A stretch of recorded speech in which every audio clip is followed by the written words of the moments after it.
سڵاتان لەبێ من زریان ڕەحمانم ئەمڕۆ هەواڵا بوریەکانتان پێشکەشەکەم سەرەتاش با گرنگترین ناونیشانەکان دەست پێەکەم. وەزارەتی دارایی هەرێم ئامادەکاریەکانی بۆ دابەشکردنی موچەی موچەخۆران تەواو کردووە. چاوەڕێن بەغداد پارەکە خەرج بکات تا دەست بە دابەشکردنی بکەن.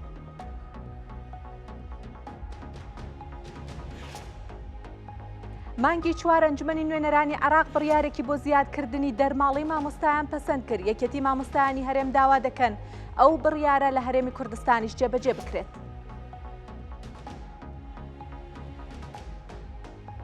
سێ ڕۆژە ئاگرەکەی قەزای پێنجوێن بەردەوامە. قایمقامی قەزای پێنجوێنەڵێت سەدان هەزار دار و درەخت و هەزاران ئاژەڵ و باڵندەی کێوی لە ناوچوون.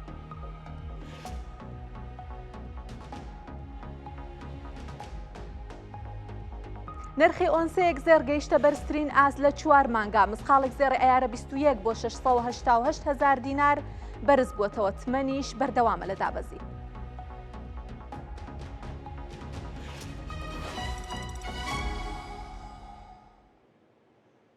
دووبارە سڵاوتان لەبێ. وەزارەتی دارایی هەرێم هەموو ڕێکارەکانی بۆ دابەشکردنی موچە تەواو کردووە. بە پێی زانیاریەکانی کورسات نیوز وەزارەتی دارایی هەرێمی کوردستان چاوەڕێی خەرجکردنی موچەیە لەلایەن وەزارەتی دارایی عێراقەوە بۆ ئەوەی لە نزیکترین کاتا لیستی موچە بڵاو بکاتەوە دەست بە دابەشکردنی موچەی مانگی 6 بکات. هەر بە پێی زانیاریەکانی کورسات نیوز کە لە سەرچاوەیەکی ناو وەزارەتی دارایی دەستی کەوتووە ئەگەر بەغداد سبەینێ پێشنی وەڕۆ پارەکە خەرج بکات کە پێشبینیەکرێت زیاتر لە 950 ملیارد دینار بنێرێت، دوای ئەوە لە زووترین کاتا لیستەکە بڵاوکرێتەوە و لە ماوەی 3 ڕۆژیشە 3 ڕۆژ بۆ 5 ڕۆژ موچە دابەش ئەکرێت. شێوازی دابەشکردنەکەش هەر بە شێوەی مانگەکانی ڕابردووە بێت. سەبارەت بە موچەی مانگەکانی 7 و 8 وەزارەتی دارایی هەرێم ماوەی 27 ڕۆژە لیستی ڕادستی بەغا کردووە. لە هەفتەی ڕابردووە بەڕێوەبەراتی گشتی ژمێرکاری لە وەزارەتی دارایی فەرمانگە حکوومیەکانی ئاگادار کردوێتەوە کە ئامادەکاری بۆ لیستی مانگەکانی مانگی 8 بکەن، بەڵام سەبارەت بە دابەشکردنی موچەکانی ئەم دوو مانگا پێویستە ئەو لیژنەی لەلایەن ئەنجومەنی وەزیرانەوە پێکاتوە لەسەر بابەتە ناکۆکەکانی نێوانیان بگەنە ڕێکەوتن. سوودانی لە کاتی ڕەزامەندی بۆ خەرجکردنی موچەی مانگی 6 وتی مەرجەکان و خاڵە ناکۆکەکان نابەستنەوە بە خەرجکردنی موچەی مانگی 6، بەڵام بۆ مانگەکانی تر ئەبێت چارەسەر بکرێن. بە تایبەتی پێویستە لەسەر چۆنیەتی هەژمارکردنی داهاتە نانەوتیەکان و هەروەها لەگەڵ کۆمپانیا نەوتیەکانی بەرهەمهێنەری نەوتی هەرێمی کوردستانیش بگەنە ڕێکەوتن کە دەست بە هەناردەی نەوت بکەن کە بە پێی زانیاریەکان لەم هەفتەیە کۆبوونەوە لەسەر ئەو بابەتە ئەنجامەدرێت. لەبەرەوەی بەغا ئەڵێت ئەو 120 ملیارد دینار داهاتی نانەوتی کە بۆ مانگەکانی پێشوو ڕێکەوتنی لەسەر کراب و کاتی بووە، کاتەکەی بەسەر چووە، ئێستا ئەبێت پشکی بەغا سەر لە نوێ هەڵسەنگاندنی بۆ بکرێت و ئەژڵێت حکوومەتی هەرێم ئەبێت کۆمپانیا نەوتیەکان پێمل بکات بە دەست بەکاربوونەوە کە ئەوە خۆی خاڵێکی جێی سەرنجە.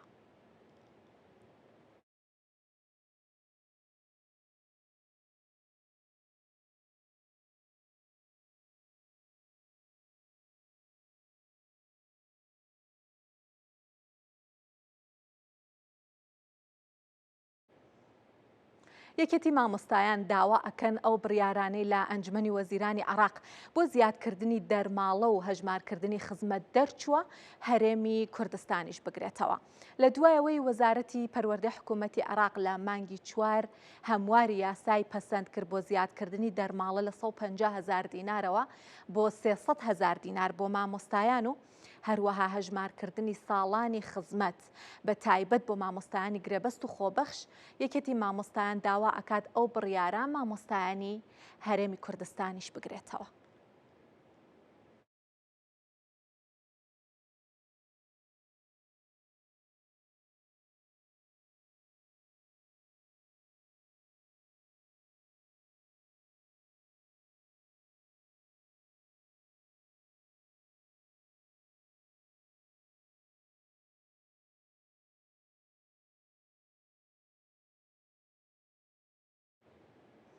ئەمانوێ دەربارەی داواکاریەکە یەکێتی مامۆستایان زانیاری زیاتر لە پەیامنەرمان قارەمان جەوهەر وەربگرین لە هەولێرەوە. قارەمان سڵاوت لێبێ،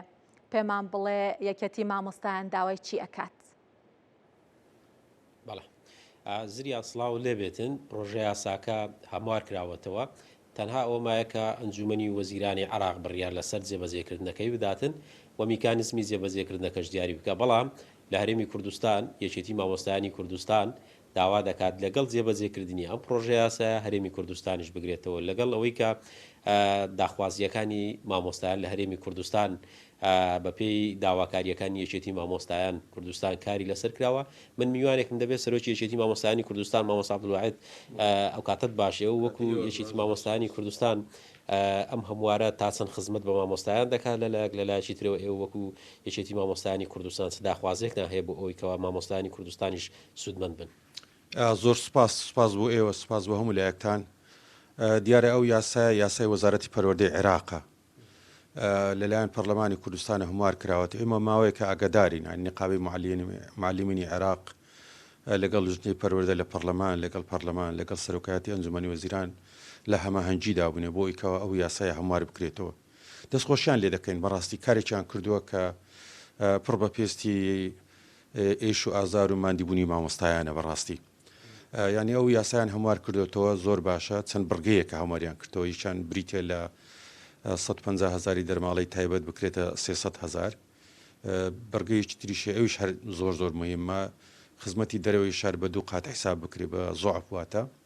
و لە هەمان کاتیشدا خزمەتی مامۆستایانی خۆبەخش و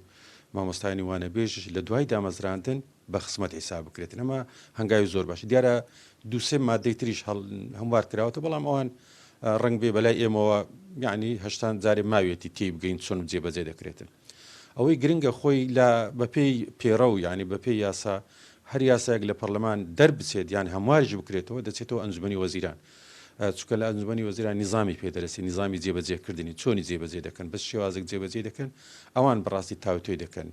ئێستا دەبێ ئەو یاس هەموار کراوای بۆ ئەنجومەنی وەزیران بچێت لەوێ هەمواری بکەنەوە. ئەوەی کە بەلایمەوە جێگەی باەخە ئایا مامۆستایانی هەرێمی کوردستان دەگرێتەوە، جارێ ئەو بابەتە دیار نییە. بەڕاستی بۆ دیار نییە چونکە ئەوە یاسای وەزارەتی پەروەردەی عێراقە، هەرێمیش یاسای وەزارەتی پەروەردەی خۆی هەیە. بۆیە تۆپەکە لە مەلعەبی ئەنجومەنی وەزیرانە. ئایا ئەنجومەنی وەزیران، سەرۆکی ئەنجومەنی وەزیران بڕیارێک دەرەکە کە هەرێمی کوردستانیش بگرێتە مامۆستایان. ئەمە بەڕاستی لەلای ئێمەوە جێگەی باەخەوە جێگەی هەوڵ و ماندیبوونیشە، بۆیە چونکە جارێ دیار نییە، بۆیە هەر قسەیەک بکرێت لەو بارەوە جارێ زووە. لەبەرەوە ئێمە ئومێد دەکەین ئەمە لەلایەن ئەنجومەنی وەزیرانی عێراقەوە کە گشتانەکەی بۆ دەکرێت، سیستەمەکەی بۆ دەکرێت، سیستەمی خەرجکردنی ئەو ئاماژە بۆش بدرێت کە مامۆستایانی هەرێمی کوردستان دەگرێت و ئەگەنا تۆپەکە دێتەوە یاریگای ئەنجومەنی وەزیرانی هەرێم، ئەنجومەنی وەزیرانی هەرێمیش بە پەرلەمان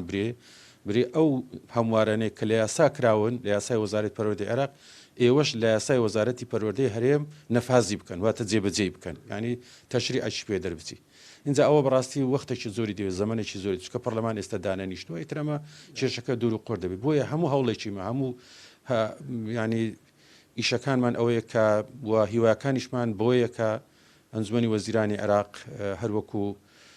بڵین لایەنێکی گرنگی پەروەردەی کە عموم عێراق هەمویان یەک شێوازن، یەک عنوانیان هەیە مامۆستا، ئەوانیش قەرارێک دەربچی کە هەرێمی کوردستانیش بگرێتەوە. ئەو بڕیارە بە نمونە دەرچوو، بە نمونە بەیانی بڕیارەکە سەرۆک وەزیرانی عێراق بڕیاریدا هەرێمی کوردستان بگرێتەوە، ینی ڕاستەوخۆ مانجی دواتر هەرێمی کوردستان مامۆستایان سودمەند دەبن. خۆی ئەوەش دیسان جارش کەش ئەگەرێکی تێدایە، ئایا ئەو بودجەیە کە هەیە یان ئەو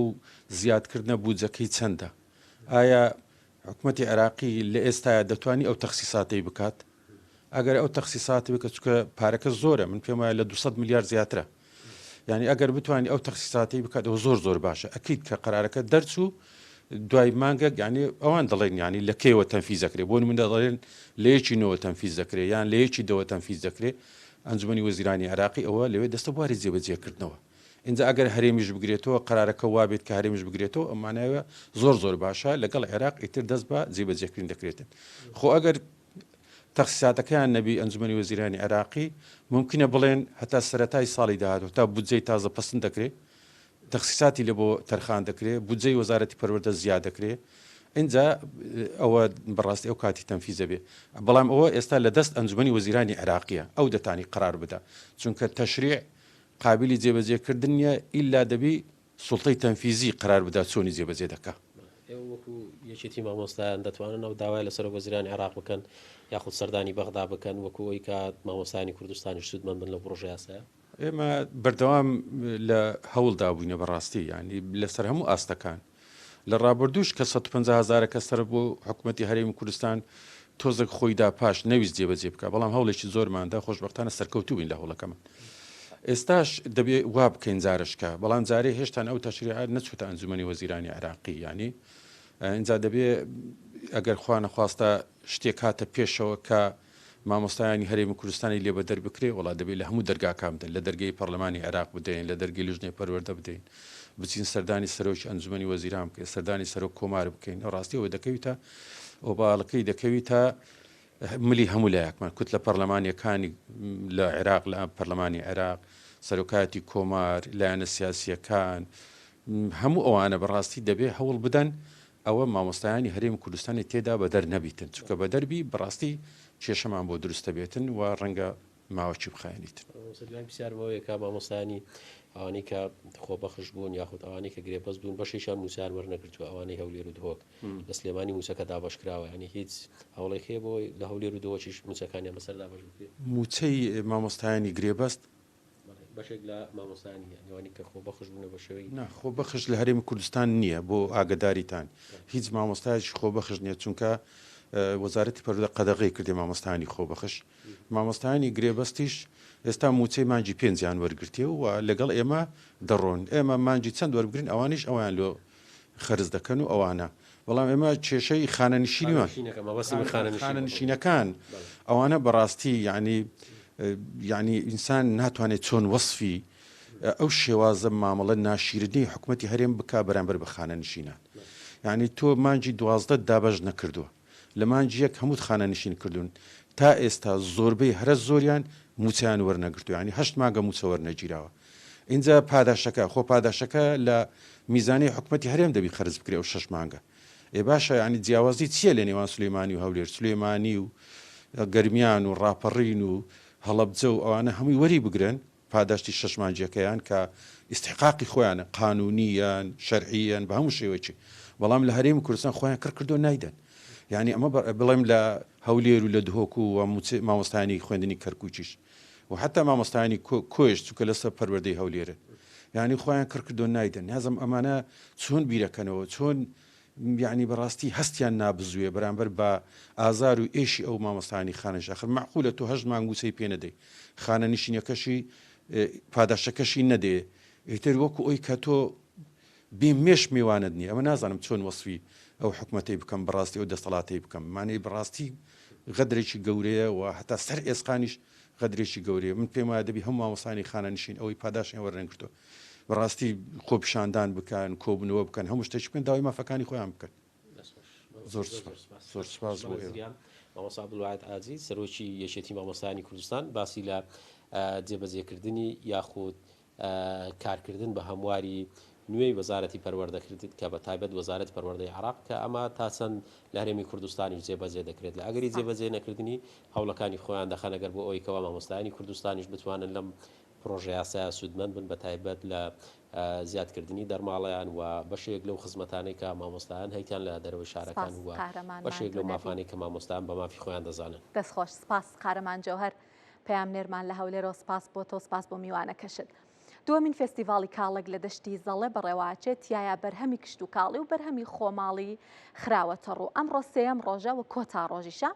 لە فێستیڤاڵەکە چالاکی جۆرا و جۆر ئەنجام بدرێ و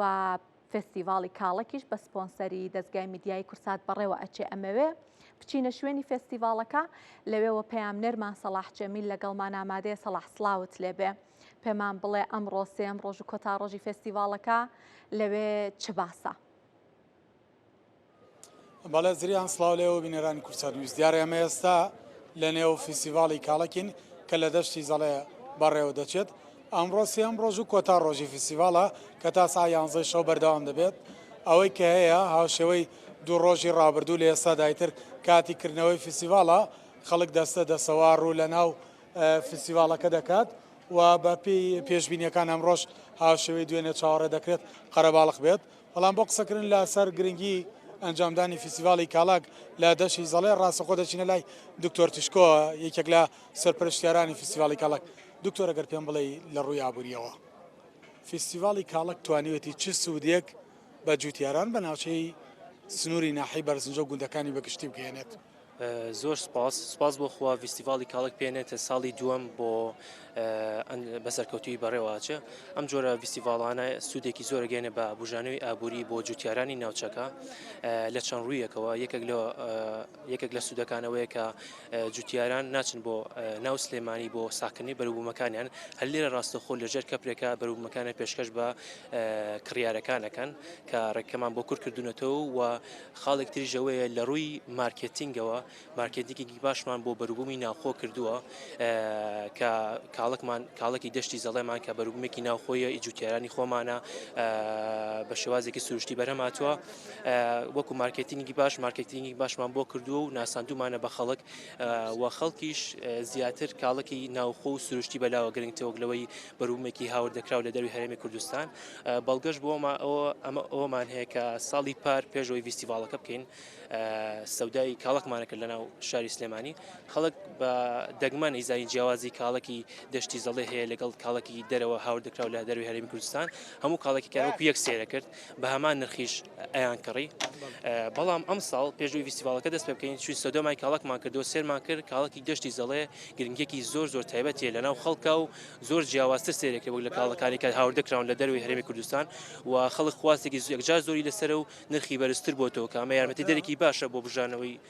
ئابووری ئەم ناوچەیە. دکتۆر وردە بچیمەرە لای کاڵایەکانیش بە هەر کاڵەکانی پیشانی بینەرانی کورسات نیوز بین هاوکارم کاکسەدار ئەگەر پێکەوە واتە ئەم فیستیڤاڵە کاریگەریکی زۆر باشی لەسەر ناساندنی و ناوبانگی کاڵکی زەڵێ هەبوو و ئەم فیستیڤاڵە توانیوێتی جێ خۆی بکاتەوە.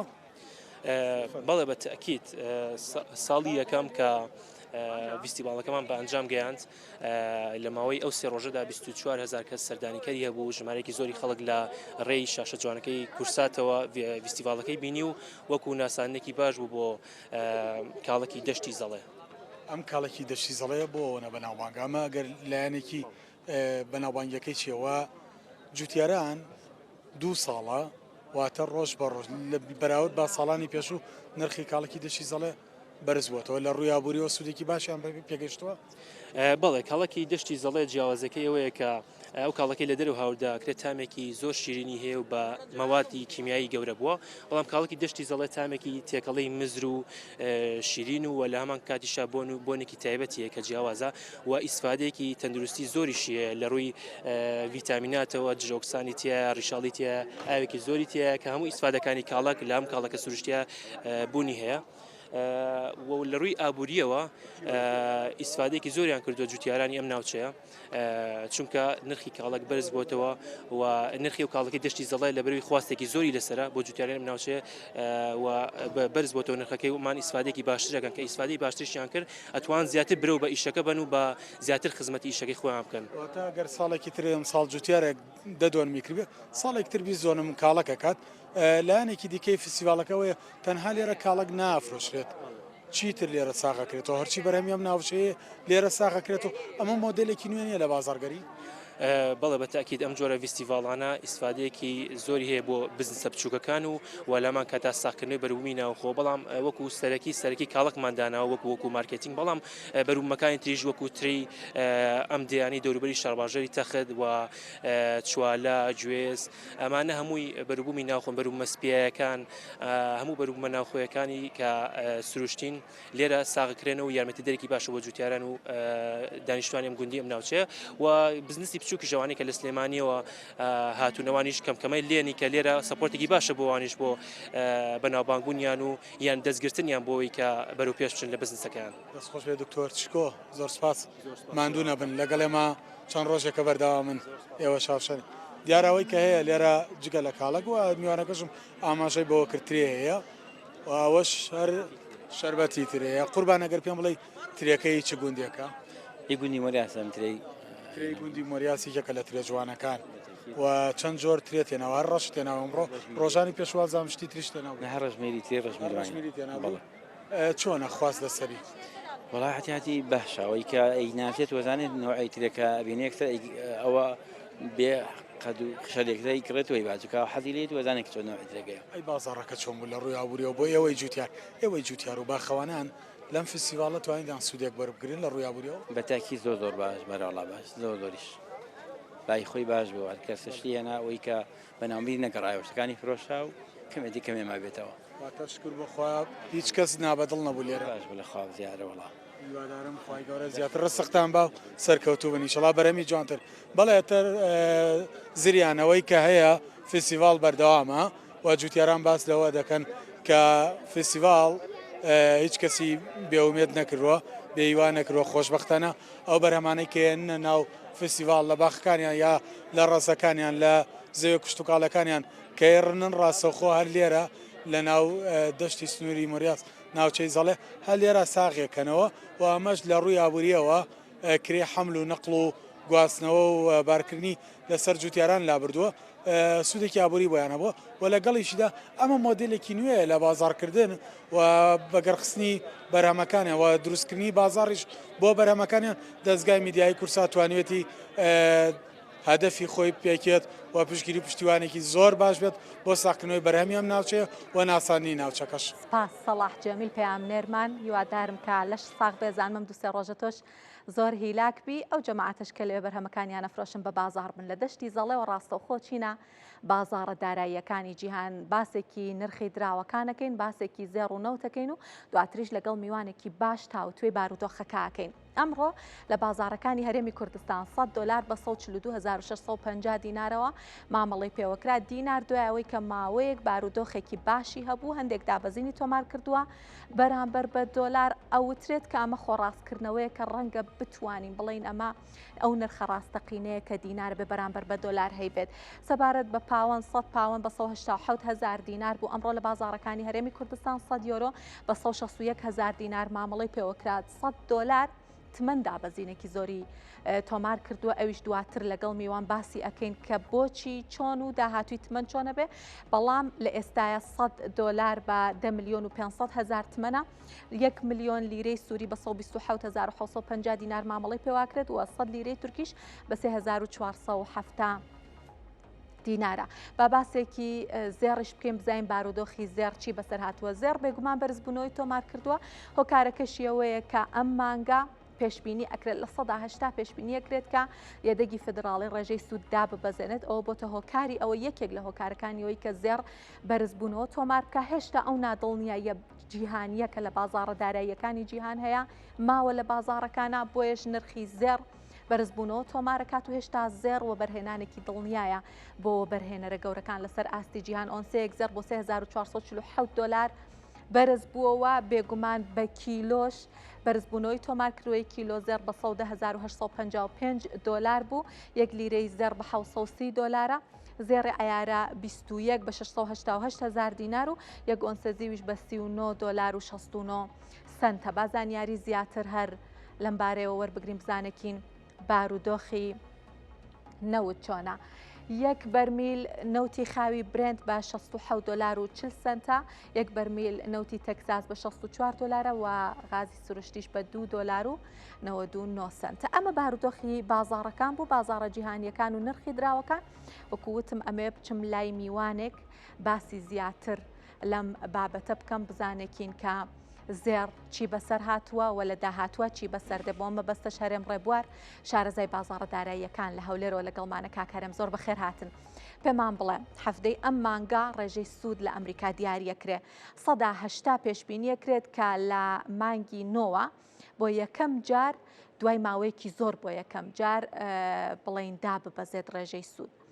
بەرزبوونەوەی زێر بەرزبوونەوەی پێشوەختەیە بۆ ئەم بڕیارە یاخود نا هەر ئاڕاستەی زێر بە هۆکارە جیهانیەکان بەرەو بەرزبوونەوەیە. سڵاوتان لێ بێم کاتەی بەڕێست و بینەرانیش باش تەوان سەبارەت بە سیعری زێر لە بازاڕەکان وەکو بەڕێستە نامەشەتان پێکرد لەم هەفتەیە بەرزبوونەوەیکی بەرچاوی بخۆیەوە تۆمار کرد هۆکارەکەشی بە شێوەیەکی سەرەکیە گەڕێتەوە بۆ ئەوەی کە هەم لەسەر مستەوای خوێندنەوەمان بۆ اقتصادی ئەمریکی پێشبینی بەرزبوونەوەیەکەین هەمیش لەسەر مستەوای خوێندنەوەی سیاساتی نێودوڵەتی و ئابووری نێودوڵەتی پێشبینیەکان بە ئاڕاستی بەرزبوونەوە نەگەر ئێمە بینە سەر بە تایبەتی بەرزبوونەوەی ئەم دواییەی سعری زێڕ و گەیشتنی بە منطقەی 3447 دلار 53 دلاریشی بینی لە بۆرسەکانە، بەڵام لە کاتی داخرانیە لە 3447 دلار داخرا گەڕێتەوە بۆ ئەوەی کە دوو خەبەری زۆر گرنگ هەبوو لەم هەفتەیە کە تەئسیرێکی گەورەیان کرد لە بەرزبوونەوەی نرخی زێڕێکیان پەیوەندی بە گەشەی ناوخۆی ئەمریکاوە هەبوو GDP کە گەشەیەکی زۆر باشی بەخۆی بینی بوو. ئەمەش لە ئاستی پێشببینی فیدراڵی و لە ئاست پێشببینی بازارەکان زۆر زیاتر بوو. ئەمەش ئەگەر بێت و چونکە GDP یەکێکە لەو شتانی کە فیدراڵی زۆر تاکیدی لەسەرکاتەوە، ئەگەر GDPەکە لاواز بێ یاخود گەشەی ناوخۆ لاواز بێ ئەوە سیستەمەکە وڵاتەکە بە ڕستێشن ئەبات. بەڵام واکە بن نەتیجە کە فیدراڵی درەنگتر سوودی بانکی دابەزێنێ، بەڵام باشی ئەم ڕقەمە کە دەرچوو دڵنیاییکی دا و بازار کە تا ڕادەیەکەمە اقتصادەکە ئەکرێ بەرەو باشتر بڕوە و دەستی فیدراڵیش وڵاکە کە بۆ نمونەوەکو بەڕێستان ئاماژەتان پێکرد کە لە مانگی نوێە بۆ یەکەم جار سوودی بانکی دابەزێنرێت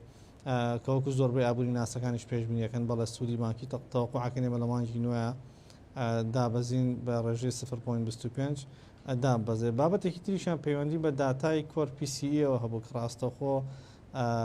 تایبەتە بە دەستنیشانکردنی ڕێژەی هەڵاوسان، چونکە لەگەڵ CPI-یەکێکە لەو داتایانەی کە زۆر فیدراڵی اعتیمادی لەسەرەکان. داتای CPI-ش بە گوێرەی پێشبینیەکان هاتەوە تا زیادی نەکردو و داتای CPI ئەم مانگەش کە دەرچوو لە چاو پێشبینیەکان زۆر باشتر بوو، ینی ڕێژەی هەڵاوسانی دابەزاندە بوو. فیدراڵیش خۆی لە ئەساسە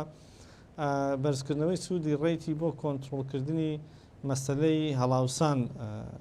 بەکارێنێت. کەگەر بینێ ڕێژەی هەڵاوسان دابەزێ لە ڕاستیا فیدراڵی سەبەبێکی وای بۆ نامێنێتەوە کە سوودی بانکی لە ئاستێکی بەرزا بمێنێتەوە. بە سوودی بانکیش پەیوەندیەکەی لەگەڵ زێڕا بەم شێوەیە، ئەگەر بێت و فیدراڵی سوودی بانکی دابەزێنێت واتە پارەی زیاتر چاپەکە دلاری زیاترە خاتە بازارەوە، ئەمەش سعری زێر لە بازارەکانە بەرزەکاتەوە، چونکە دوورمەودا چاپکردنی پارەخستنە بازاری واکات کە قوی شیراعی عملەکە بێتە خوارەوە لە بەرامبەران بێستەر زێڕەکرێ بۆ مستەقبل. ئەمە وای کردووە کە بە شێوەیەکی ئەساسی بینین ڕیانی دنیابینینی وەبەرهێنەرەکان دنیابینینی ئابووری ناسەکان بۆ 6 مانگ و ساڵ و 2 ساڵی داهاتوو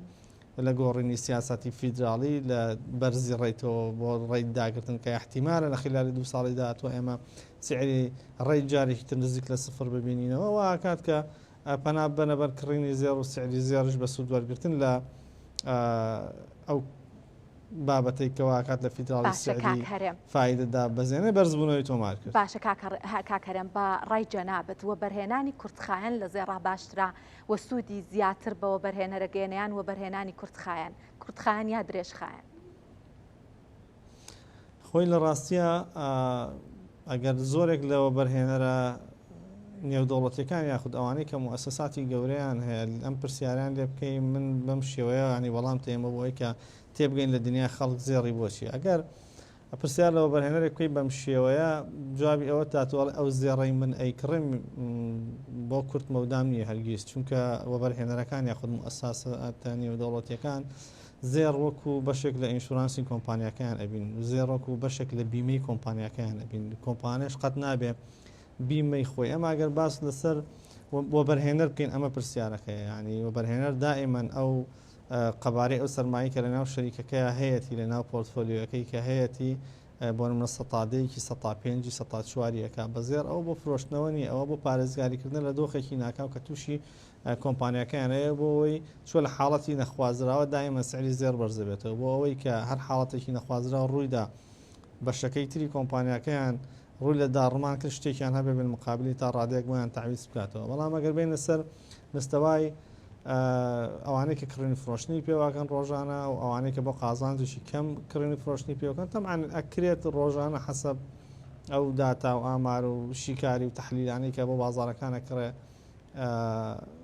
سوودی لێوەرگن بۆ دوورمەوداش لەسەر مستەوایکی ئاسایی نەک مستەوای موسساتی. دائیمەن ئێمە باسمان لەوە کردووە کە پارەی کاش هەڵگرتنی شتێکی باش نییە، چونکە پارە بە مروری زەمن سعرەکەی دائەبەزێ. ئەمە لە بیداتی 2000ەکان تا 2005 سعری کیلۆیەک زێر بە 15,000 دلار بوو تقریبا 16,000 دلار. ئێستا بەڕێستان ئاماژەتان پێکرد لە چوارچێوە راپۆرتەکە 110,000 دلار منە 11 دەفتەرە بە زمانە بازاڕێکی ئەگەر بڵێن و کەسرێکیشی هەیە بەڵام عملەیەکت هەڵبگرتە یان زێرت هەڵبگرتە ئەم شتانە بەراورد ناکرێت ڕاستیە بەڵام ئەوانشی کە سەرمایەیان هەیە تا بۆ پارێزاریکردن لە بەشێک لە سەرمایەکان یاخود بۆ قازانجکردنی دوورمەودا و مستەقبەلیان بوو بێت بەشێک لە پارەکان کە نەزەر یاخود ئەسڵ پارەکان کەن بە زێر ئیتر بۆ نزیک مەودایە بۆ دوور مەودایە ئەکرێ ئیسیفادەی لێ بکەن لە ڕاستیە چونکە هەڵگرتنی زێر کوردەواریش ئێمە هەر مەسەلێکمان هەبوو وتیانە ماڵی سپی بۆ ڕۆژی ڕۆژ ئەمە هەر زێڕیش ماڵێکی سپی بۆ بە بەردەوامی بۆ ڕۆژی ڕۆژ بەکارهاتێ.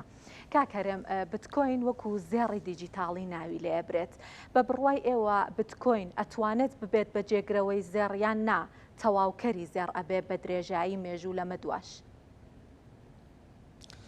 لە ڕاستی ئەم پرسیارە لە ناودنیە دەوڵەتەکانیشە زۆر ئەکرێت ئایا ینی بیتکۆین دیجیتال گۆڵدا یاخود علاقەکەی لەگەڵ زێڕە ئەمن وەڵامەکەیم لە چەند ینی ئابووری ناسێکی نێودوڵەتی وەرگرتووە و دوایە وەڵامەش ئەگەڕاوم لە کاتی خۆیان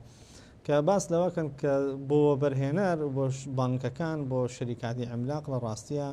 هەرگیز بیتکۆین جێگەی زێڕ ناگرێتەوە لەبەرەوەی بۆ بەرهێنەر چونکە بینی عادەتەن بیتکۆین لەوانەیە لە شەوێکە ١٠ ئەبەزێ ١15 ئەبەزێ و بەرهێنەر عادەتەن باسم کرد لە بیدایەتە زێڕ وەکو بیمەیەک بۆ شەریکەکەی ئەبینێت بۆ کۆمپانیاکەی بۆ بزنسەکەی ئەبینێ ئەو زێڕش بە تەبیعەتی خۆی بەرزونزمی ناکە یعنی ئەگەر ڕۆژێکی زۆر خراپی هەبێت سعری زێڕ لە بازاڕەکانە و هەموو میدیاکان باسیکەن لەوانەیە ١٠١ ئەبەزێ ١٠٢ ماکسیمەمدا ئەبەزێ بەڵام لە ڕۆژێکی تەبیعیە لەوانەیە سعری بیتکۆین ١٨ و 10 و 15 و 20 و ئەمانەمان بینیوە لە بازاڕەکانە ئەمە بە تەبیعەتی خۆی وا ئاکات کە وەبەرهێنەر وەکو گۆڵد نەیبینێ چونکە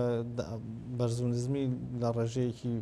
ڕێژەیەکی 150 بەڵێ ڕیسکێکی گەورەی هەیە بۆ شەریکاتەکان من قسەم لەسەر ئەوە نییە کە بەهاکەی لە گۆڵد باشتر نییە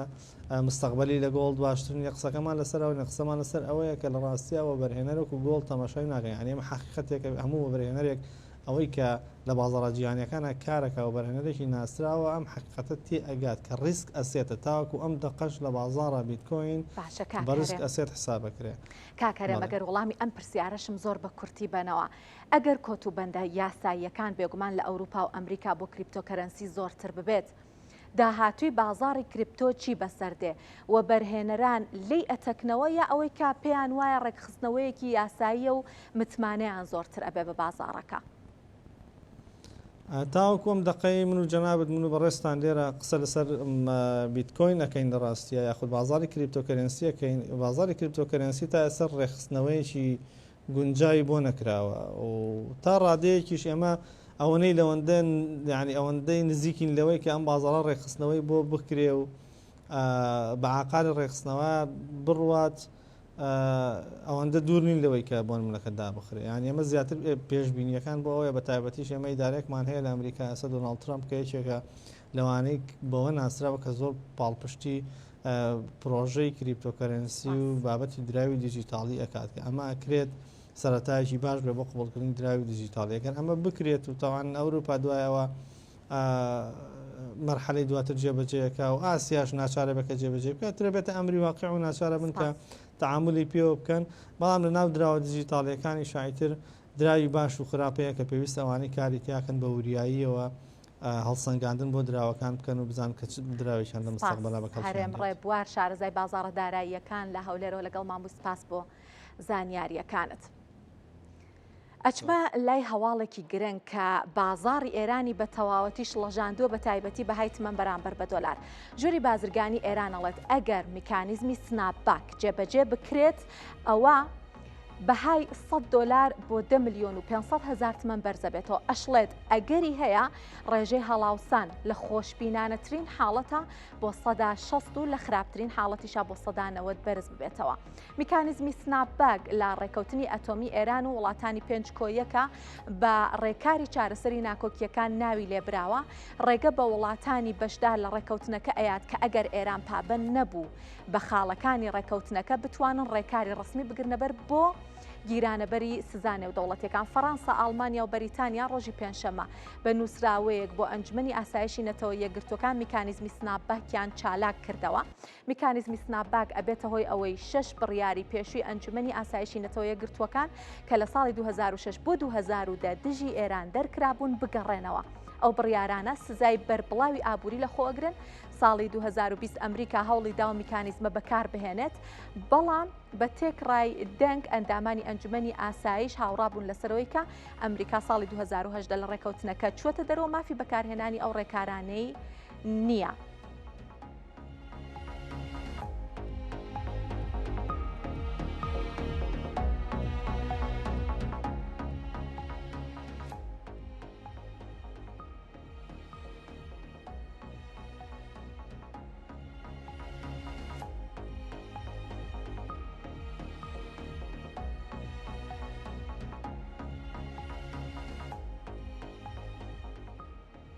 با لێرەیە باسێکی میکانیزمی سناپباک بکەین، دواتر لەگەڵ میوانێک باسی ئەەکەین بزانێکین چی بەسەر ئێران دێت ئەگەر بێت و ئەو میکانیزمە بچێتە بواری جێبەجێکردنەوە. ئەم میکانیزمە لە بڕگەی 36 و 37 بەرجامەواتە ڕێکەوتنی ئەتۆمی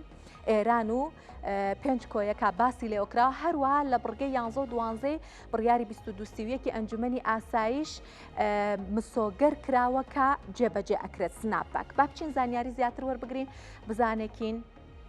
ڕۆژژمێری ڕێکەوتنەکە چۆن بۆ ئەم سناپباکە چیە لە ڕێکەوتنەکەی. ساڵی 2015 ڕێکەوتنی ئەتۆمی کرا کە ئێران و وڵاتانی 5 کۆیەک ڕێکەوتن لەسەر ئەوەی کە ئێران لە ژێر چاودێری وڵاتانە بێ پابند بێ بە هەندێک خاڵی ڕێکەوتنەکە پەیوەست بوو بە چالاکی ئەتۆمیەکانی ئێران و بە بڕیاری 22 ئەنجومەنی ئاسایشیش گەرانتی کراکە بەرجام جێبەجێ ئەکرێت. ساڵی 2018 ئەمریکا تاکلایانە لە بەرجام چووە دەرەوە لە بەرەوەی کە ترامپ پێیوا بوو ئەمە ڕێکەوتنێکی گەمژانەوە بە زیانی وڵاتانی ڕۆژاوایی بووە گەڕانەوەی سزاکان بە دوو قۆناغ لە دوای ئەوە ڕوویدا کە لێخۆشبوونی کاتی یعنی ئەمریکا لێخۆشبوونی کاتی دەرکرد بۆ کڕینی نەوتی ئێران بۆ چین، هندستان، ژاپۆن، کۆریای باشوور و تورکیا. ساڵی 2019 ئەو لێخۆشبوونە کاتیەشی نەهێشت و سزای خستە سەر نەوتی ئێران و فرۆشتنی نەوتی ئێران بە گشتی. کاریگەریەکانی چوونە دەروی ئەمریکا بە شێوەی تاکلایانە ئەمانە بوون دابەزینی هەناردەی نەوت، دابەزینی بەهای تمەن و کورتێنانی بودجە لە بەرەوەی کە داهاتی ئێران و چوونە دۆلار بۆ ناو ئەو وڵاتە یەکجار دابەزی بودجەکەشی کورتێنانی زۆری تۆمار کرد. با باسی کاریگەریەکان بکەین بە داتا و ژمارە. چوونە دەرەوەی ئەمریکا بە شێوەی تەکلایانە کاریگەریەکی زۆری لەسەر ئابووری ئێران دروست کرد. گەشەی ئابووریەکەی بەم شێوەیە ساڵی 2012 پێش ڕێکەوتنە ئەتۆمیەکە بڵێ ناقص 5.8 بوو، سەدا ناقص 0.58. ساڵی 2013 سەدا ناقص 1.9 ئەمە ئەواتە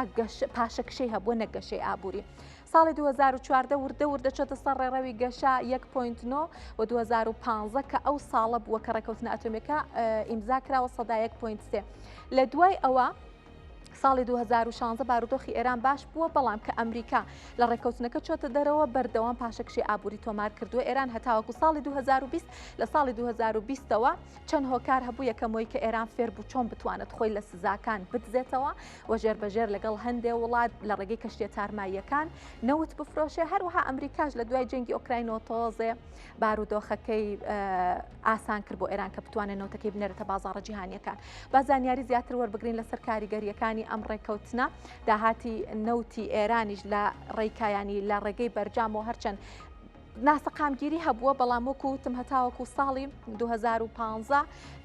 2014 بۆ 15 دابەزیەوە 15 کە ڕێکەوتنەکە بۆ بەرزبوونەوەی تۆمار کردووە لەگەڵ چوونە دەرەوەی ئەمریکا چەند ساڵ دیسانەوە داهاتە نەوتیەکەی دابەزینی تۆمار کردووە، بەڵام دیسانەوە دوای ئەوەی کە ڕاهات چۆن بتوانێ خۆی دەرباز بکات لە سزاکان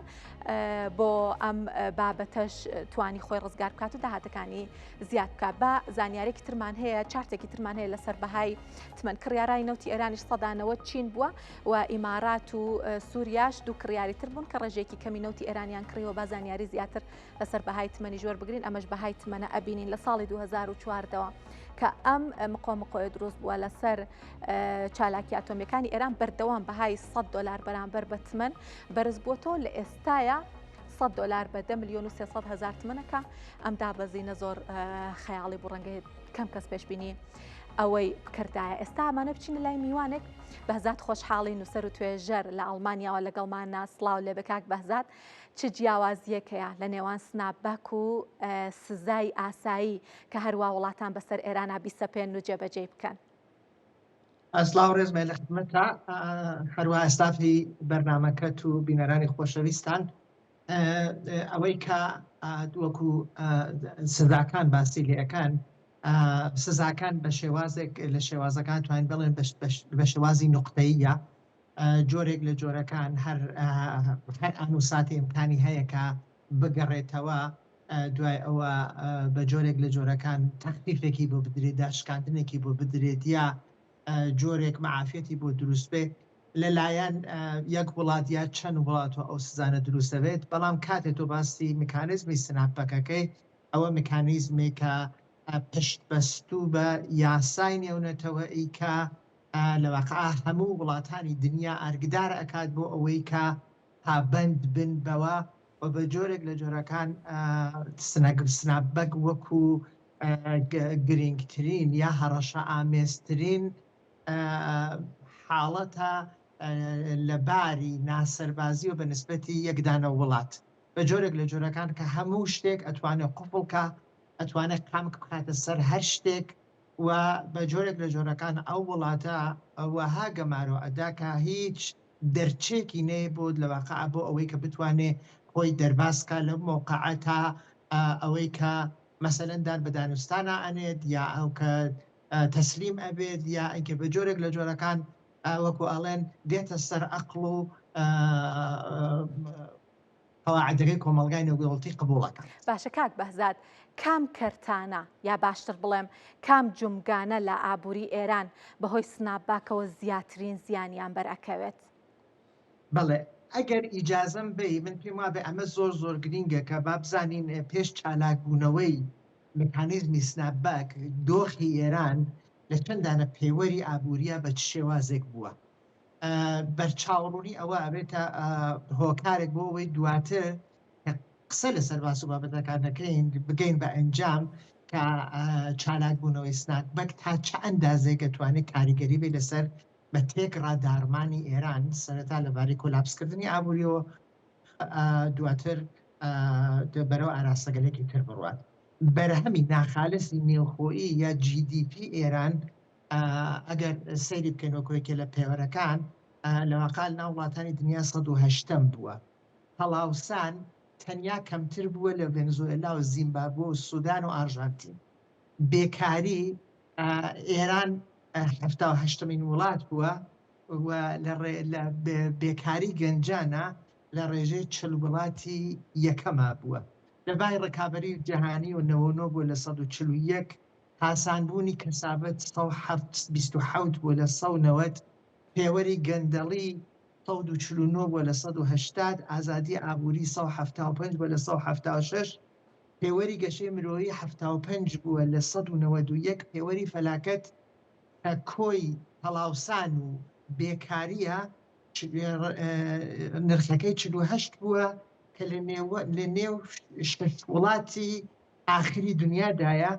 دوایەوە بۆ نۆژنکردنەوە ئەوەی پێ ئەڵێ نرخی ئستهلاک بۆ ئامێرە پێشەیەکانی لانی کەم پێشە سناپبەک پێویستی بە 30 میلیارد دلار بووە دەست بەجێ، ینی دەست بەجێ وەکو ئەوەی کە دەستی بکەین ئەوەی کە مەسەلەن هێواش هێواش بێتە ناوکایەکە. گەشەی ئابووری ئێران بە متەوەسط هەرو جۆرە لە ئینفۆگرافیەکەی جەنابیشدا بوو لە 10 ساڵدا بە پێی IMF 0 بووە. ینی ئەو مەسەن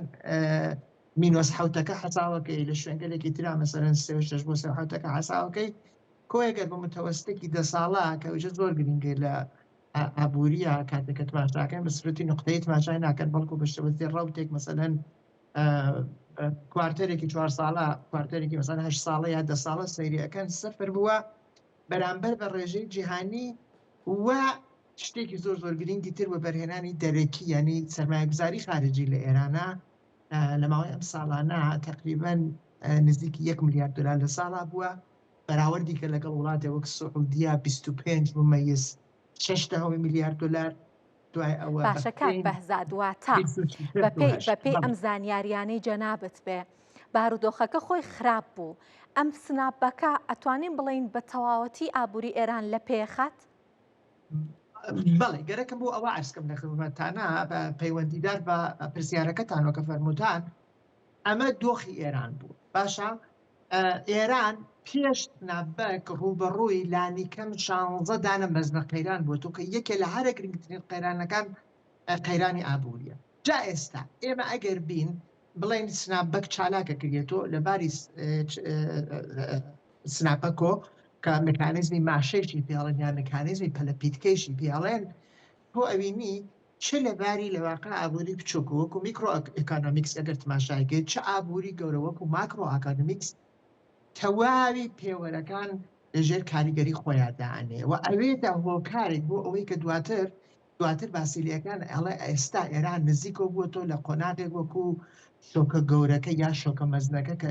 ئەگزۆژنۆس شۆکی پێئێژن کە لە دوای سنابەکۆ ئەگەر لە مەسەرەن لە ڕەچاویکەن ئەو وەختە ئەچێ بەرەو لەواقع فینال ئەگزۆژنۆس شۆکۆ کە وێستە بە تەواوی داڕێن وڵاتی وەکو مەسەرەن زیمبابووە ئەوانەوە ئابووریان خوێندە ئەزانن کە چی لێ بەسەرهات وەکو مەسەرەن یوگسلاڤیای پێشوو چی بەسەرهات ئەڵمانی دوای شەڕی یەکەمی جیهانی چۆنی بەسەرهات ڕێک ئەو شتانە ئەوێت و ئەو گرفتانە هەموو جۆگەکان ئەگرێت. باشە کاک بەهزاد ئێران توانی لە دوای چوونە دەرەوەی ئەمریکا بە هاوبەشە بازرگانیەکانی لەوانە چین و ڕووسیا تا ئاستێکی زۆر خۆی لە سزاکان بدزێتەوە. لەم بارودۆخەی ئێستاە هاوبەشە بازرگانیەکانی ئێران چ کاردانەوەیەکیانە بێ ئایا ئەسڵەن هیچیان لە دەست دێ بۆ ئێران؟ ئەزانی چۆنشتیان لە دەست دێ بەڵام نایکەن. بازار حسابی سنت و دو سنتە وەختێک مەسەلەن تۆ ئەوینی ڕێژەی زۆری هەناردەکردنی چین بۆ وڵاتێکردەکانی ئەمریکا و ئوروپایە ئەگەر بێت و سزاکان ژێرپا بنێت و ڕوبەڕووی یاسای نێونەتەوەیی بێتەوە وەکو ئەو مکانیزمە کە عرض بکرد لە قسمەتە ئەنجا هەموو ئەو شەریکانە و خودی ئەو وڵاتش ئەچنە ناو سزاکانەوە و هیچ کەسێ حاضر نییە لەواقع چاوپۆشیکە لە خێری گەورەی خۆی بۆ ئەوەی کە مەسەرەن خێرێکی بتوک بگێنێ و تەنانەت ئێستای تر وای لێهاتووە باری ئەمنیەکەیشی باری استراتیژیکەشی پەیوەندی استراتیژیکان ئیتر ئەگەر مەسەرەن چین یا رووسیا بێن کارێکی یاواکە قەزان سەرمایە ئەخوات ترۆیکای ئوروپای و یەکێتی ئوروپا لە ماوەی ساڵانی ڕابردووە یەکە لە گرنگترین شەریکە ئەشریەکانی ئێران بوون لە باری ئابووریۆ کە هێواش ئەوانش ملیاندا مەسەن بۆ نمونە عرزەکەم لە خزمەتتا کاتی خۆی ئاڵمان وەکو گەورەترین شەریکی بازرگانی ئێران لە ماوەی ئەم ساڵانە تەنانەت هەوڵیدا یارمەتی ئێرانیش بە شێوازی یاسایی و قانونی بۆ دۆرێدانی تعلیمەکان نمونەیەکی زۆر سادەت پێبێژەم مەسەلەن ئەو کاتەکە دانرا بوو شەریکەکان بۆیان نییە زۆرتر لە 10 ملیۆن یۆرۆ مەسەلەن بازرگانی لەگەڵ ئێرانە بکەن هاتن یاسایەکیان دەرکرد وتیان مەسەلەن شەریکەیەکە 10 ملیۆن دلار بازرگانی لەگەڵ ئێرانە هەیە تیکەتیکەکەن بیکەن بە 10 دانە شەریکەی 1 ملیۆن یۆرەی کە بتوانین دۆردانەوەی تحریمەکان بینەوە بە سزاکان بینەوە بەڵام ئیتر ئێستاوان نییە لەبەر ئەوەی مکانیزمی سنابەک هەرو جۆرێک کە ئەرزم کرد بە شێوازی گشتگیر تۆڕێک دروستەکە کە ئەو تۆڕە چاودێریە تۆڕێکی چاودێری یاساییە بەسەر هەموو وڵاتانی دنیاوە بەسەر هەموو کۆمپانی و شەریکەکانەوە گرنگتر لەوەی بەسەر خودی ئێرانەوە هەموو جۆگەکانی لێ ئەبەستێ. کاک بەهزاد زۆر بە کورتی وەڵامی ئەم پرسیارەشم بنەوە ئێران چه ئامراز و هۆکارگەلێکی بەدەستەوەی بۆ ڕوبەڕووبوونەوەی لێکەوتەکانی سنابەک؟ ئێستا ئیتر ئەتوانم بڵێم ڕوو لە هیچەکات چۆن تا پێش ئەوەی خۆتەزانی کاتی خۆی ڕێبەری باڵای ئێران باسی لەواقع ئابووری بەرەنگارانەی ئەکرد و باسی ئەویان نەکرد کە ئەگەر شادەمارەکانمان لێ بەسن لە ڕێگەی دەمارەکانمانەوە ئەگەر مەسەرەن لە ڕێگەی دەمارەکانشمان لێ بەسن لە ڕێگەی وردە دەمارەکانەوە ئێمە سزاکان دەور لێدەینەوە بەڵام لە ماوەی ئەم لانی کەم ئەم دە بۆ 15 ساڵی ئەخیرا ئەوینی ئیتر هەموو شوێنەکانیان لێ بەستووە ینی چاودێرانی نێونەتەوەیی هاتوون هەموو ئەو ئەکن و قژمنانیان لێ بەستووە تۆ بۆ نمونە مەسەن خۆتەوینی کاتی خۆی مەسەرەن باسی دۆلاری هەولێر و دۆلاری سلێمانیە کە باسی دلاری دوبەی ئەکریا باسی دلاری نەکرا مەسەرەن بە تێچوویەکی زۆر ئەوان ئامادە بوون کە مەسەرەن دلار بکڕن بیهێنە ناو ئابوورانەوە بەڵام هەموو ئەوانەی لێ بە هەموو ئەوانەی لێ داخسۆ لێ بەسراوە و بە جۆرێک لە جۆرەکان هەموو ئەو شەریکە بازرگانیانش کە هەیەی لە ترسی ئەوەی کە تووشی سزایەکی گشتگیری نێونەتەوەئی نەبنەوە من پێم وانە دەستبوون بۆ شتێک وەک گرنگتر لە هەمووی ئەوە سیستەمی چاودێریەکە بە جۆرێکە کە تۆ بینی ئەتوانن هەموو فڕۆکخانەکان ببەستن ئەتوان هەموو ئەو کەشتیانە کە دێن و ئەڕۆن هەموو چاودێری بخەنە سەریان هەموو کۆنتترۆل بکرێت هەمووی پشکنینی بۆ بکرێت بۆیە من ئیتر پێم وانە ئیتر دوورەبینم لەوەی کە بتوانێت دەرباز بێت لەم دۆخە. سپاس بەزات خۆشحاڵین و سەر و توێژەر کە لە ئەڵمانیاوە لەگەڵمان بوون. سپاس بۆ زانیاریەکانتان. ئێمەش بەم شێوەیە بە یارمەتی هاوکارانم هاتیینە کۆتایی هەواڵابووریەکانی ئەمڕۆ زۆر سپاس کە بینەرمان بوو.